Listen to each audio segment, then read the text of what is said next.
Dumalo sa pagdinig ng House Committee on Good Government and Public Accountability si Vice President Sara Duterte. Kaugnay yan sa pondo ng Office of the Vice President. May ulat on the spot si Ian Cruz. Ian? Yes, Rafi, nagpapatuloy na ang pagdinig ng House Committee on Good Government sa tanggapan ng Vice Presidente. Tumadalo mismo, Rafi, si VP Sara Duterte at Rafi, nang pinag-take ng oath ang mga resource person kanina, kinusta ni VP Sara ito dahil siya raw ay resource person base sa imbitasyon at hindi isang witness. Si Maklolo naman ang kaalyado sa dating Pangulo at ngayon Congresswoman Gloria Macapagal Arroyo na nagsabing mayroon niyang ganong jurisprudence sa ating bansa. At sa huli ay natuloy din ang oath-taking ng ibang resource person habang nakaupo naman si Vice President Sara Duterte. At sa kanyang pakayag, iginit ni VP Sara na wala silang winalbas na pondo. Malaya naman daw ang Kongreso na gawin ng lahat sa budget ng OVP, pero anya, ang punteriya daw talaga sa investigasyon ay siya.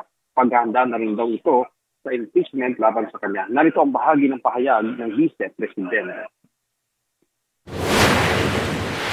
Sa totoo lang, hindi naman ang budget ang punteriya ninyo. Dahil napakadali naman magtanggal ng budget. What you are trying to do is make a case for impeachment. Hindi naman ako kakandidato sa nalalapit na eleksyon. Hindi ako namumulitika. Ang ginagawa ko lamang ay ang pagtupad sa aking oath of office at campaign platforms.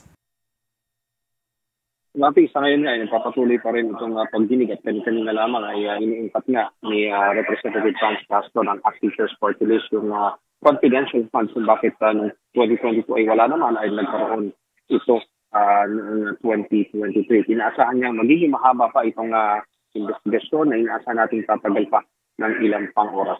Mula rito sa Kamara, iyan muna ang latest para sa Rafi. Maraming salamat, Ian Cruz.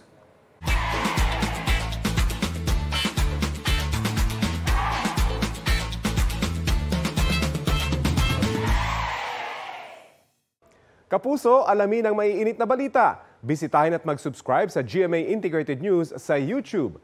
Sa mga kapuso abroad, samahan nyo kami sa GMA Pinoy TV at sa www.gmanews.tv.